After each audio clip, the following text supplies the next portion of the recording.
지난주 우리는 사람아 내 존재가 무엇이냐 하는 제목으로 은혜를 나누었습니다. 창세기 2장에 나오는 에덴 정원과 그리고 아담 창조 이야기는 구약 성경 전체를 통틀어 볼 때 너무나도 중요한 의미를 지녔습니다.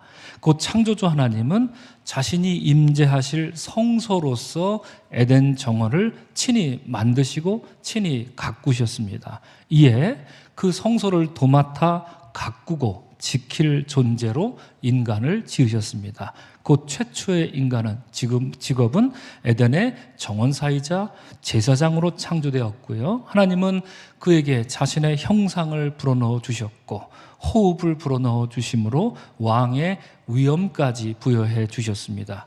이러한 에덴 정원에서 벌어진 최초의 하나님 나라의 잔치, 하나님께 올려드리는 거룩한 제사의 향연은 다름이 아니라 꽃의 예전이었습니다.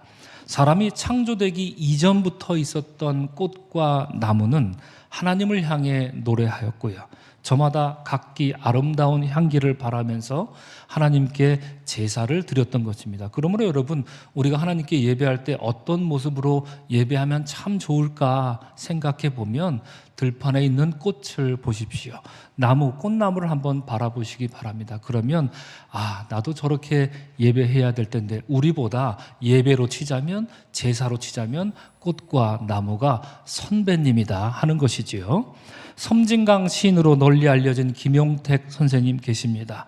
그분은 들판에 자라는 들국화를 이렇게 노래했습니다. 강가에 바람이 불고 해가 가고 달이 가고 별이 지며 나는 자란답니다. 들국화가 이렇게 말했다는 얘기지요. 들에 피는 꽃 한 송이도 저 홀로 자라는 게 아니라 바람이 불어야 하고 해가 뜨고 지고 달이 뜨고 지고 그리고 별이 뜨고 지고 움직이면서 온 우주의 축복 속에 들국화 한 송이도 자라는 것이다, 이렇게 시인이 노래합니다. 또한 미국의 월트 휘트먼이라는 자연주의 시인이 또한 있습니다. 이분도 과실수가 익어가는 모습을 바라보면서 이를 두고 하나님의 과수원 이렇게 불렀습니다. 그 열매를 일컬어서 천체의 산물이다, 이렇게까지 말했습니다. 탐스러운 과일 하나가 나무에 맺힌 것은 그저 우연히 그냥 이렇게 마구잡이로 자라고 그런 게 아니라 정원사이자 농부이신 우리 하나님의 아름다운 창조 사역이 아니면 무엇이겠습니까? 이렇게 시인이 노래한 것이겠지요. 하지만 여러분, 이와 같은 하나님의 아름다운 창조 이야기는 창세기 2장을 지나 오늘 본문 창세기 3장으로 넘어가면서 비극으로 치닫습니다. 기독교 신학이 말하는 죄로의 타락, 이것이 창세기 3장의 주제가 됩니다. 그래서 지난주 설교 제목이 사람아 너의 존재가 무엇이냐, 그리고 창조에 관한 이야기를 나눴다면, 오늘 설교 제목은 사람아 너의 존재가 무엇이냐, 두 번째 이야기로 타락에 관한 이야기가 됩니다. 그토록 아름답게 창조된 인간이 어떻게 타락하게 된 것인지 오늘 본문은 우리에게 알려줄 것입니다.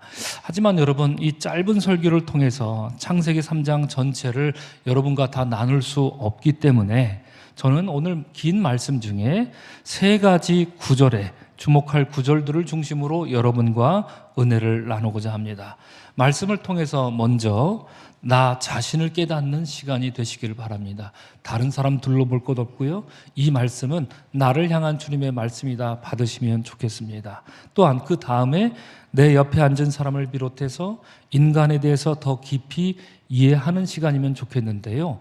인간은 창조된 인간이기도 하지만 오늘 본문처럼 타락한 인간이라는 것을 오늘 말씀에 비추어서 깨닫는 시간이 되어서 주께서 우리에게 사람아 너의 존재가 무엇이냐 이렇게 물으실 때 여러분의 가식을 벗어버리고 여러분 안에 있는 아집과 그리고 독선을 벗어버리고 있는 그대로 아버지 하나님께 나아가는 이 시간 여러분이 되시기를 주님의 이름으로 축복을 드립니다. 아멘. 여러분, 동양 사상에 보면 인간의 본성에 대한 두 가지 이론이 있습니다. 다 아시겠지요? 하나는 성선설, 다른 하나는 성악설입니다.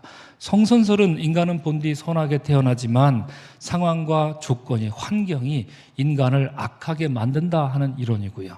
성악설은 반대로 인간은 본디 악하게 태어나지만 교육과 그에 따른 노력에 따라서 선한 존재로 살 가능성이 있다는 것을 말하는 이론이지요. 기독교는 오래전부터 이 둘 중에 성악설과 비슷한 교리를 가르쳐 왔습니다. 이름하여 원죄론입니다. 그것은 지금으로부터 대략 1600년 전에 살았던 성 어거스틴이 그의 책 고백록에서 갓 태어난 아기도 죄인이다 이렇게 주장하는 것에서 비롯되었습니다. 이 책에서 어거스틴은 자신의 청소년기와 청년기를 회상하면서 그때 내가 하나님을 반역하면서 살았지 하는 죄를 통렬히 고백합니다. 이 고백은 실로 놀라운 고백이기 때문에 이 어거스틴의 고백록은 이후 기독교 역사, 기독교 사상에 있어서 불멸의 고전이 됩니다. 기독교인이라면 누구나 한 번쯤은 꼭 읽어봐야 될 책이 있다. 만약에 한 권만 꼽으라고 한다면 많은 사람들이 고백록입니다. 이렇게 말할 정도로 유명한 고전이 됩니다. 그런데 문제가 있었던 것입니다. 어거스틴은 자신이 과거에 지은 죄를 구체적으로 사실 적시하며 회개할 수 있었지만 할 수 없는 게 있었습니다. 뭐냐면 유아 시절에 지은 죄, 어거스틴이 유아 시절에 지은 죄는 기억이 나지 않았습니다. 여러분들은 기억을 과거로 추렴해 올라가면 언제적 기억이 제일 오래된 기억인가요? 저는 어머니 뱃속에 있을 때도 생생하게 기억납니다. 그때 어머니가 뭘 드셨는지 어떤 음식을 마셨는지 이렇게 제가 여러분들 다들 기억나는 거 아닙니까? 왜 웃고만 계신지 모르겠습니다. 언제적이 가장 오래된 기억입니까? 솔직히 말씀드리면 한 3살 때 어렴풋이 뭔가가 기억나곤 합니다. 마당에 앉아갖고 쇠로 된 쓰레바지를 막 벅벅 긁어가면서 놀 게 어디 있었습니까? 그냥 바닥에 앉아서 막 쓰레바지 끌고 다녔던 그랬던 기억이 나는데 그렇습니다. 어거스틴은 죄에 대해서 통렬히 고백하는데 유아 시절에 지은 죄, 그게 기억이 안 나니 그 죄의 고백을 하나님께 할 수 없었던 것입니다. 그래서 전전긍긍하다가 어거스틴은 주변에 갓 태어난 아기들을 유심히 관찰합니다. 그리고 이렇게 씁니다. 그 아기는 자기와 함께 같은 젖을 먹는 다른 아이가 자기가 먹던 젖을 먹는 것을 보자 갑자기 얼굴이 새파랗게 질린 채로 그 아기를 노려보는 것이었습니다. 만약 어떤 아기가 자기가 먹는 젖을 배불리 먹고도 여전히 차고 넘치는데도 젖을 먹지 않으면 죽을지도 모르는 다른 아기가 자신의 남는 젖을 먹는 것을 용납하지 못한다면 어떻게 그런 아기를 순진무구하다고 말할 수 있겠습니까? 주님 앞에서는 죄로부터 자유로운 자가 아무도 없고 심지어 이 땅에서 단 하루를 산 유아조차도 예외일 수 없습니다. 이렇게 말한 것이지요. 여러분, 여기서 원죄론이라는 교리가 발생한 것입니다. 그가 관찰한 젖 먹는 아기들은 그저 순진무구한 존재가 아니었고 오히려 그 나이에 맞는 죄를 짓는다. 이렇게 어거스틴은 생각을 한 것입니다. 그래서 심지어 어거스틴은 인간의 성이나 부부관계조차도 수치스럽고 부끄러운 일이라 이렇게 주장했는데요. 왜냐하면 그것은 인간의 죄를 후세에 전달하는 또 다른 죄를 짓는 일이라 이렇게 여겼던 것입니다. 이처럼 어거스틴이 죄에 대해서 지나치리만큼 민감하게 여겼던 것은 아마도 자신이 과거에 지었던 수치스러운 죄로 인해서 먼지 한 톨의 죄조차 스스로 용납할 수 없었기에 일종의 죄에 대한 강박관념 같은 게 있었던 게 아닐까 싶습니다. 자, 그렇다면 오늘 본문은 최초의 인간이었던 아담과 하와의 타락에 대해서 무엇을 말하고 있겠습니까?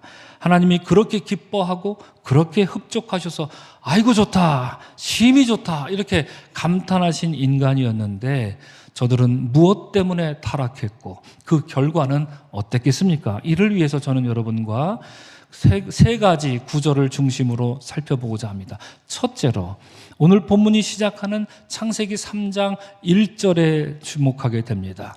본문은 뱀에 대해서 말하기를 뱀은 여호와 하나님이 지으신 들짐승 중에 가장 간교하니라 이렇게 소개합니다. 여러분, 여기에서 우리는 뱀에 대한 두 가지 정보를 얻습니다. 이 뱀은 어떤 존재입니까? 첫째, 여호와 하나님이 지으신 들짐승이다라는 거고요. 둘째, 그는 들짐승 중에 가장 간교한 존재입니다. 본문에 나오는 저 뱀, 화면에도 있지만 나쉬라는 말은 우리가 아는 그런 동물의 왕국에서 보는 일반적인 그런 뱀을 가리키는 단어입니다. 무슨 특별한 어떤 영적 존재를 가리키는 그런 단어가 아니라 일반적으로 뱀을 가리키는 단어입니다. 그래서 여러분, 이 말씀에 비추어서 여러분 반드시 혼동하시면 안 될 게 있습니다. 창세기는 뱀을, 이 상장에 나오는 뱀을 우리가 아는 악마와 동일시하지 않습니다. 하늘로부터 떨어진 타락한 천사인 사탄과 동일시하지도 않습니다. 뱀은 다른 곳으로부터 와서 에덴 정원에 들어온 존재가 아니라 본문은 분명히 말하기를 하나님이 지으신 들짐승 중 하나였고 이미 에덴 정원 안에 오래전부터 하나님 지으신 이후로 살아왔던 들짐승 중 하나였다는 얘기죠. 여러분, 이것이 무엇을 의미하겠습니까? 잘 새겨 들으셔야 합니다. 왜냐하면 여러분, 기독교 역사서 예를 들면 존 밀턴의 신라권이라는 책을 보면 상상력에 있어서 아주 무궁무진한 위대한 문학 작품이긴 한데 그 책에 보면 이 뱀이 하늘로부터 타락한 천사가 이 뱀으로 분장했다 이런 식으로 이제 소설을 쓰거든요. 그런 일련의 이야기들이 있기 때문에 우리들은 이 뱀이 마치 그 악마건이 이렇게 선입견을 갖고 그렇게 설교하는 분들도 굉장히 많이 있는데요. 그렇지 않다는 얘기입니다. 이 뱀은 그저 피조물 중 하나였습니다. 이에 대해서 독일의 디트리히 보네포 목사님은 이렇게 말했습니다. 악한 세력은 어디선가 갑자기 창조 세계로 침투하는 게 아니라 창조 세계 안에 잠복하고 있다가 인간을 통해 창조 세계에 나타난 것이다. 이렇게 말합니다. 창세기는 오늘 본문을 통해 우리에게 고발하고 있습니다. 인간의 타락은 외부로부터 온 게 아니라 내부에 있었다는 얘기입니다. 이것은 우리에게 영적으로 매우 중요한 교훈을 줍니다. 성경에 나오는 이스라엘의 하나님은 우상 숭배를 그토록 싫어하시지요. 하지만 이스라엘은 광야에 있을 때나 가나안에 들어갔을 때나 연거푸 계속해서 우상을 숭배합니다. 우리도 그 본문을 읽을 때마다 손가락질을 하곤 하진 않습니까? 그것으로 이스라엘은 우상 숭배로 말미암아 심판을 자초했습니다. 제가 몇 번 강조해서 말씀드렸지만 저들이 숭배했던 우상은 표면적으로 어떤 우상이었습니까? 황금, 송아지, 아세라 목상 이런 것 따위처럼 눈에 보이는 목상이, 눈에 보이는 형상이 맞습니다. 그러나 그들의 본질적인 우상은 그런 눈에 보이는 게 아닙니다. 우상은 그들 안에 이미 있었습니다. 그들 마음이 우상입니다. 우상의 실체는 외부에 있는 게 아니라 하나님 은혜를 망각하는 자, 그것이 우상입니다.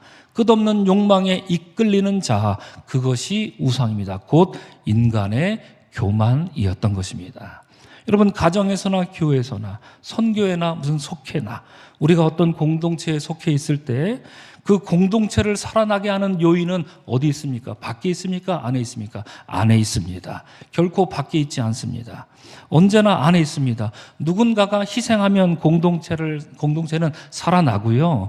누군가가 계속 아집하고 고집하면 공동체는 어려워지기 마련입니다. 그래서 일본 속담에 있지요. 적은 내부에 있다 말입니다.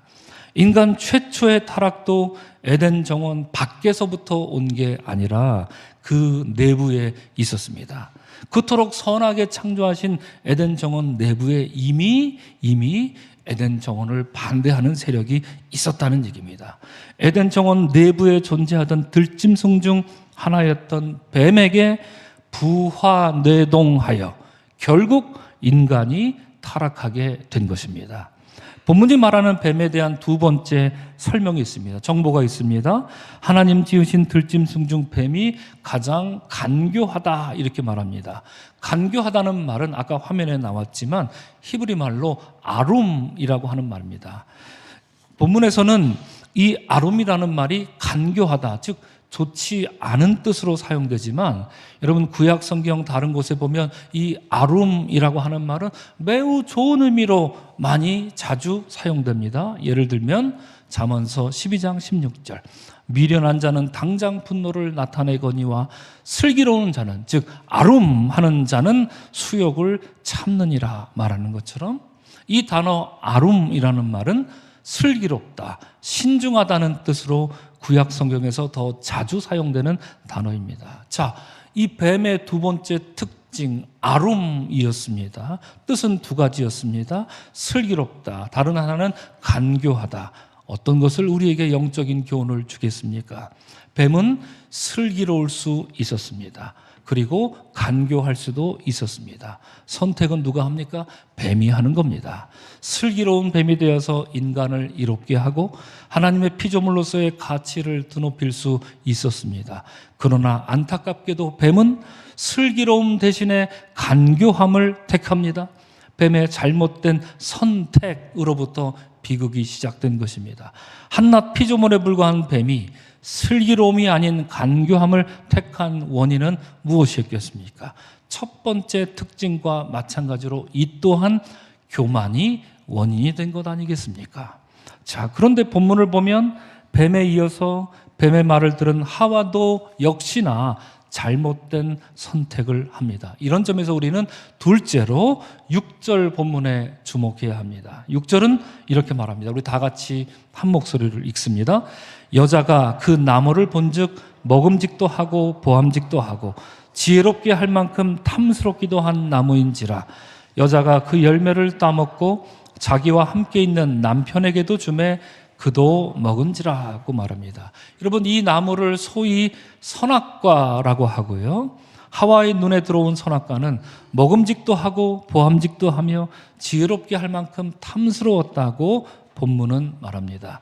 자, 그런데 여러분, 이렇게 이 말을 이렇게 읽게 되면 마치 에덴 정원에 있는 나무 중에 어떤 나무가 먹음직도 하고 보암직도 하다고 지금 얘기하고 있습니까? 선악과만 그런 것 같이 들립니다. 그런데 그렇지 않습니다. 그렇게 생각하셨다면 그것은 오해입니다. 제가 새벽 시간에도 이것을 설명해 드렸는데요. 창세기 2장 9절을 보십시오. 여호와 하나님이 그 땅에서 보기에 아름답고 즉 보암직도 하고 먹기에 좋은 나무, 먹음직도 한 나무를 나게 하셨다는 얘기입니다. 에덴 동산에 있는 모든 나무가 보암직도 하고 먹음직도 했는데 그 중에 생명나무도 있고 그 중에 선악과도 있었다는 것이 창세기 2장의 설명입니다. 그런데 뱀은 이 말을 살짝 비틀지요. 뱀의 말을 들은 하와는 귀가 얇아졌습니다. 하와의 생각이 교란되기 시작한 겁니다. 뱀의 말을 듣고 하와는 지금까지 먹었던 열매가 시시하게 느껴지면서 여태껏 안 먹어도 그만이었던 선악과가 유독 예뻐 보이고 유독 먹고 싶어진 것입니다. 성경이 말하는 죄와 타락이란 본디 그런 것인가 봅니다. 어떤 것이었습니까? 죄의 타락은 사소한 호기심에서 시작되는 것이지요. 우리가 다 그렇게 공감되지 않습니까? 여러분, 죄인 하면 아주 무지막지한 어떤 흉악범, 뉴스에 나는 그런 사람들만 죄인입니까? 그렇지 않죠. 우리가 일상적으로 경험하는 죄는 다 어떤 죄입니까? 사소한 죄입니다. 그 사소한 죄가 얼마나 끔찍한 우리의 못난 자아를 나타내고 있는 것입니까? 하와가 죄를 짓기 시작한 것은 사소한 호기심이었고 뱀은 그것을 부추겼던 것입니다. 앞서 원죄론을 주장했던 어거스틴은 인간의 악이 세 가지로부터 비롯된다 말합니다. 방금 말씀 나눈 것과 연결지어 보면 첫째로 그렇습니다. 호기심이 죄를 짓게 한다 이렇게 말하죠. 교만 그리고 욕정 이렇게 말합니다. 하와는 아무것도 아닐 것 같은 그 단순한 호기심에 이끌려 뱀의 말을 듣다가 잘못된 선택을 하고 만 것입니다. 그러더니 교만이라는 함정에 빠졌습니다. 여러분, 교만의 특징이 뭔지 아십니까? 교만한 사람은 교만인 줄 모른다는 것입니다. 뱀이 속이며 말한 것처럼 선악과를 먹어 눈이 밝아져서 하나님과 같이 되어 선악을 알고 싶은 그 달콤한 유혹에 넘어갑니다. 자기도 모르게 말이지요. 그리하여 결국 아담과 하와 이후로 욕정에 사로잡혀 사는 인간의 굴레로 떨어지고 만 것입니다. 뱀의 경우도 그랬지만 우리가 방금 살펴본 것처럼 하와의 경우도 무엇이 문제였습니까? 선택이 문제였습니다. 하와는 뱀의 말을 듣고 거부할 수 있었지만 거부하지 않았습니다. 그저 호기심에 이끌려 갔습니다. 최소한 여러분, 제가 만약에 하와라면, 아니 이렇게 말씀드릴 것도 사실 아닙니다만 그래도 말씀은 드리겠습니다. 제가 만약 하와라면 최소한 아담을 찾아가서 좀 물어보고 함께 해결했어야 할 겁니다. 왜냐? 아담은 그 하나님의 명령을 들었잖아요. 하와는 듣지 못했잖아요. 그렇죠? 그러니까 아담에게 찾아가서 이렇게 이야기를 하고 결정했어야 되는데 하와는 그러지 않았습니다. 하와는 잘못된 선택으로 금단의 열매를 따먹는 타락의 길을 걷고 만 것입니다. 자, 마지막 셋째로 다시 창세기 3장 1절인데 이번에는 후반부를 한번 보겠습니다. 뱀은 여호와 하나님이 지으신 들짐승 중에 가장 간교하니라에 이어지는 말씀입니다. 뱀이 여자에게 물어 이르되 하나님이 참으로 너희에게 동산 모든 나무의 열매를 먹지 말라 하시더냐, 이렇게 말하고 있습니다. 여러분, 뱀은 정말이지 천재입니다. 정말 간교했습니다. 첫째로 뱀은 유혹하기 쉬운 상대를 찾았습니다. 아담보다 하와가 훨씬 쉬웠습니다. 왜요? 여자니까요? 약한 자여, 너의 이름은 여자로다. 셰익스피어가 말했기 때문에 그렇습니까? 아닙니다. 그 이유가 아닙니다. 앞서 말씀드린 것처럼 하나님이 에덴 정원을 짓고 인간에게 주실 때 따먹지 말라는 그 명령을 직접 들은 사람은 아담이었기 때문이다. 하와는 직접 듣지 못했습니다. 그때는 하와가 만들어지기 이전이었습니다. 그러므로 짐작하건대 하와는 하나님의 명령을 아담으로부터 전해 들었을 뿐입니다. 직접 들은 아담보다 하와가 빈틈이 훨씬 더 많아 보였던 것이지요. 이런 이유로 뱀은 아담이 아닌 하와를 골라 그녀가 혼자 있을 때, 같이 있을 때가 아니라 혼자 있을 때 그의 심리를 이용하면서 입을 열게 만드는 교묘한 화술을 사용한 것입니다. 여러분, 이처럼 유혹은 언제 우리에게 다가옵니까? 우리의 어떤 부분을 공격해 들어옵니까? 유혹은 우리의 약한 부분을 틈타서 들어오기 마련입니다. 그러고 보니 여러분, 하와가 뱀의 술수에 유린당하는 동안에 아담은 도대체 뭘 하고 있습니까? 코빼기도 보이지 않습니다. 다소 무책임한 아담의 모습조차도 상상이 됩니다. 자, 그러면 여러분, 뱀은 하와를 어떻게 속였습니까? 그의 화술을 가만히 들여다보면 그의 화술은 너무나도 대범합니다. 신앙이 있는 척합니다. 뱀은 하나님이 하지도 않은 말을 성큼 지어내면서 마치 하나님이 한 말인 듯 이렇게 지어내면서 하와의 기억을 교란하고 헷갈리게 만듭니다.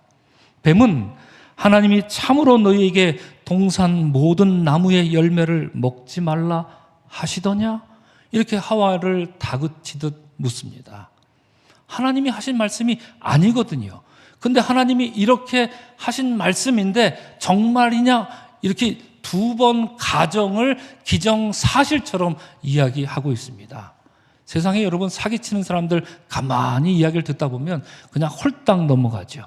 그 사람들이 이용하는 게 바로 이런 수법 아니겠습니까? 사실이 아닌데, 그렇지 않은데 기정사실인 것처럼 한꺼풀 두 꺼풀 이렇게 포장을 그럴싸하게 얘기하는 것 말입니다. 그렇다면 하나님이 아담에게 정말 말씀하신 것은 무엇입니까? 하나님은 이렇게 말씀하셨습니다. 2장 16절 17절 말씀입니다. 우리 다 같이 함께 읽겠습니다. 여호와 하나님이 그 사람에게 명하여 이르시되 동산 각종 나무의 열매는 내가 임의로 먹되 선악을 알게 하는 나무의 열매는 먹지 말라. 내가 먹는 날에는 반드시 죽으리라는 것이었습니다. 여러분, 어떤 내용입니까? 먹고 싶은 대로 다 먹으라는 얘기입니다. 그러나 무엇만 먹지 말라? 선악과는 먹지 말라는 엄중한 명령이었습니다. 그럴 경우는 어떻게 된다고요? 반드시 죽으리라는 하나님의 절대적인 명령, 절대적인 경고였습니다. 자, 그런데 뱀은 뭐라고 말했던가요? 하나님이 다 먹지 말라 그러더냐? 이렇게 말합니다. 그렇죠? 다 먹지 말라더냐? 정말? 진짜? 곰곰이 생각해봐. 정말 다 먹으면 안 되는 거야? 이렇게 하나님이 말씀하시도 않은 것을 마치 최면을 걸듯이 하와에게 말을 걸어왔던 것입니다. 이에 하와는 여지없이 무너집니다. 앞서 살펴본 것처럼 하나님은 명령하시기를 먹는 날에는 반드시 죽으리라 하시면서 인간에게 절대적 명령을 내리셨습니다. 여러분, 절대적 명령이라는 게 무엇인가요? 절대적 명령은 해석의 여지가 없는 명령입니다. 절대적 명령은 토를 달아선 안 됩니다. 있는 그대로, 문자 그대로 지켜야 하는 것이 절대적 명령입니다. 그러나 하와는 여러분, 3절에서 뱀에게 대답하기를 동산 중앙에 있는 나무의 열매는 하나님의 말씀에 너희는 먹지도 말고 만지지도 말라. 너희가 죽을까 하노라. 이것이 하와가 한 말이었거든요. 하와가 지금 뭘 하고 있는 것이죠? 하나님의 그 절대적 명령에 해석을 달고 있습니다. 토를 달고 있습니다. 언제 하나님이 만지지도 말라 이런 말씀을 하셨습니까? 하지 않았습니다. 자기가 지어낸 말입니다. 하와가 말입니다. 이렇게 하나님의 절대적 명령을 하와는 자기도 모르게 희석시킵니다. 앞서 말씀드린 것처럼 절대적 명령은 해석의 여지가 있는 게 아닙니다. 그러나 하와는 그 명령을 담대하게 뱀을 닮아 해석합니다. 하나님이 안 죽으려면 먹지 말라 이렇게 얘기했다는 거죠. 그죠? 그러면 뒤집어 보면 뭐가 됩니까? 죽고 싶으면 어떻게 해도 된다? 먹어도 된다는 얘기 아닙니까? 그죠? 안 죽고 싶으면 먹지 말라는 얘기는 죽고 싶으면 먹어라. 하나님이 이런 의미로도 말씀하셨다라는 얘기 아니었겠습니까? 둘 중 하나 선택해도 된다는 뜻으로 하와는 말해버리고 말았습니다. 이처럼 하와는 절대적인 하나님의 명령을 상대적 명령, 조건적 명령으로 전락시켜버립니다. 그러자 이에 기세 등등한 뱀은 4절에서 이렇게 말합니다. 우리 다 같이 읽겠습니다. 뱀이 여자에게 이르되 너희가 결코 죽지 아니하리라 이렇게 말합니다. 여러분, 앞서 하나님 하신 말씀은 너희가 결코 죽으리라. 밑에 영어를 써놨지만 You will certainly die. 이것이 하나님의 말씀인데 뱀은 You will not certainly die. 이렇게 말합니다. 이것을 우리가 어떻게 이해할 수 있겠습니까? 이 말을 하는 뱀의 표정에 사악한 미소가 번뜩이고 있습니다.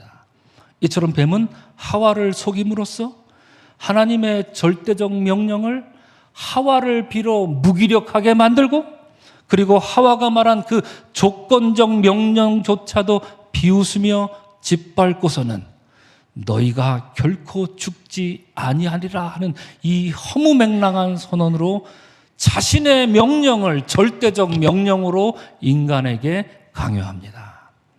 사랑하는 성도 여러분, 오늘 우리는 뱀에게 속은 인간, 그래야 하나님의 절대적 명령을 상실하고 뱀의 절대적 명령 앞에 굴복해버린 이 연약한 인간의 모습을 보았습니다. 참으로 어처구니 없습니다.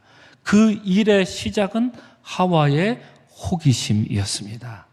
또한 성경은 말하기를 인간을 속인 뱀이란 존재는 에덴 정원 밖으로부터 침입해 들어온 무슨 외계인 같은 그런 존재가 아니라 하나님이 지으신 들짐승 중 하나라고 분명히 말씀하고 있기도 합니다. 이로써 우리는 인간을 속여서 타락시키며 인간을 나락으로 떨어뜨리는 존재는 외부에 있는 게 아니라 에덴 정원 내부에 있음을 보았습니다.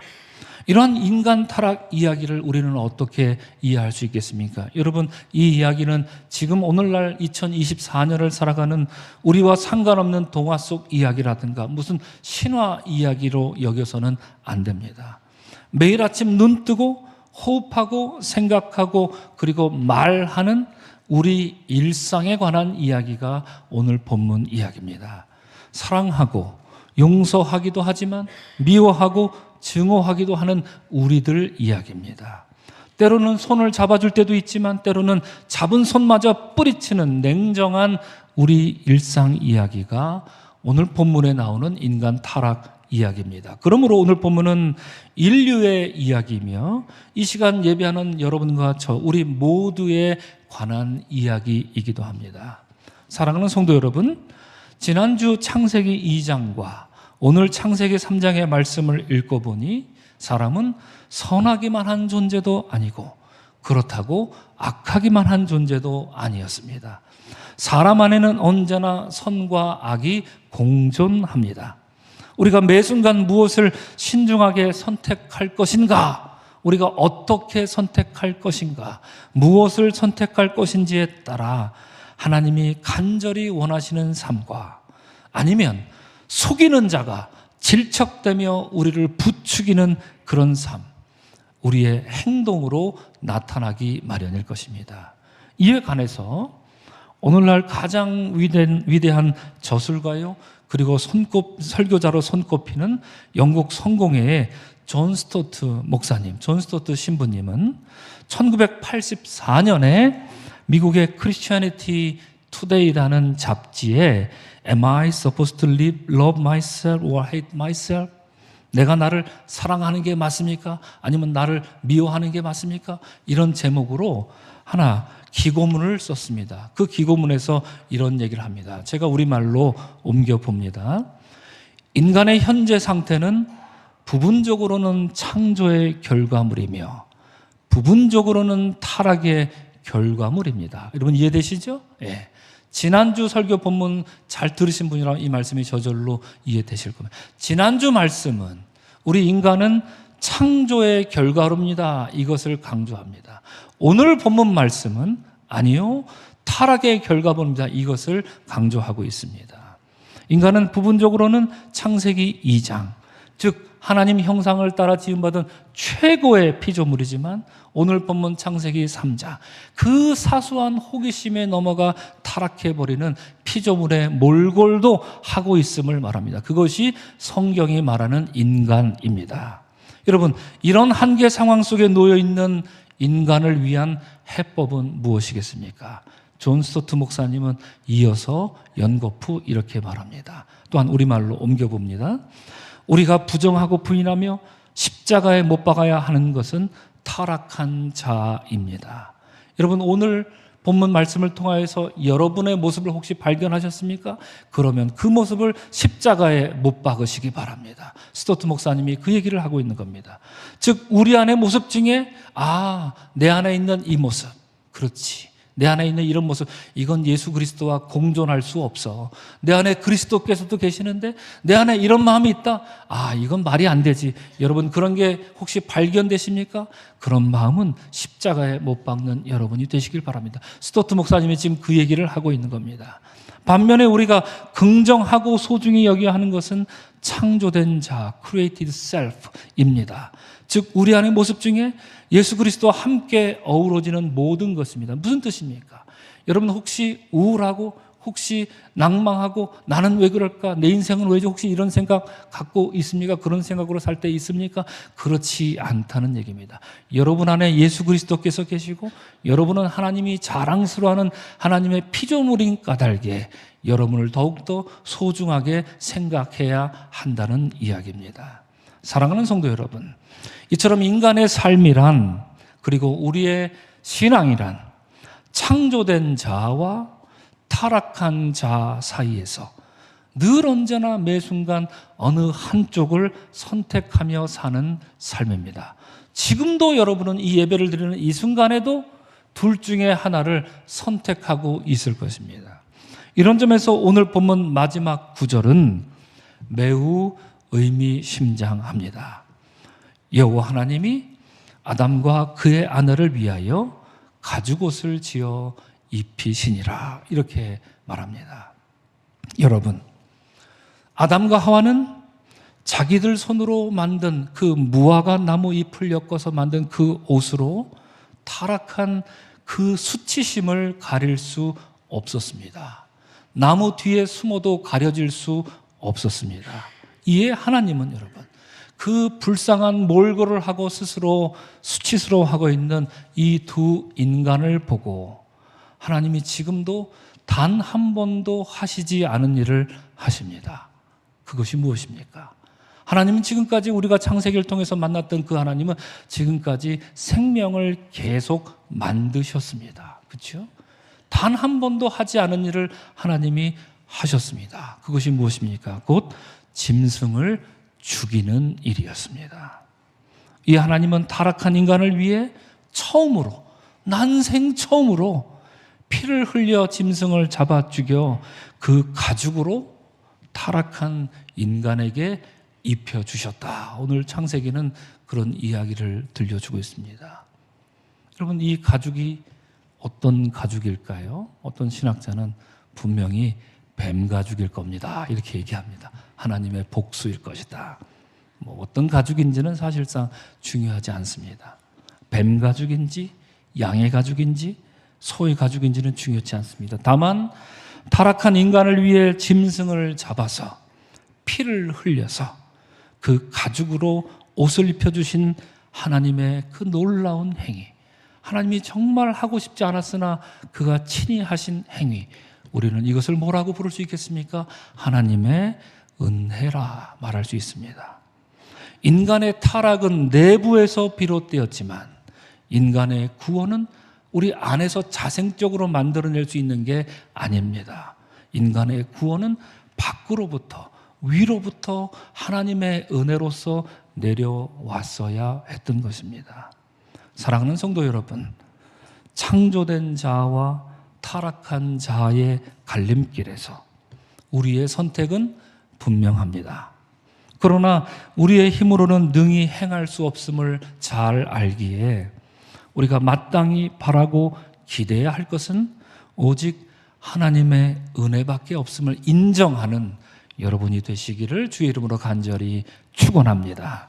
로마서 3장에서 사도 바울이 그리스도 예수 안에 있는 속량으로 말미암아 하나님의 은혜로 값없이 의롭다 하심을 얻은 자 되었느니라, 이렇게 선포한 것도 비록 우리는 타락했으나 언제나 우리의 이름을 불러주시며 값없이도 그 너른 가슴에 우리를 안아주시고 정말 황망하게도 정말 이해할 수 없게도 하나님은 자신의 아들을 십자가에 내어주심으로 그 피를 흘려주신 공로로 우리를 구원하셨습니다.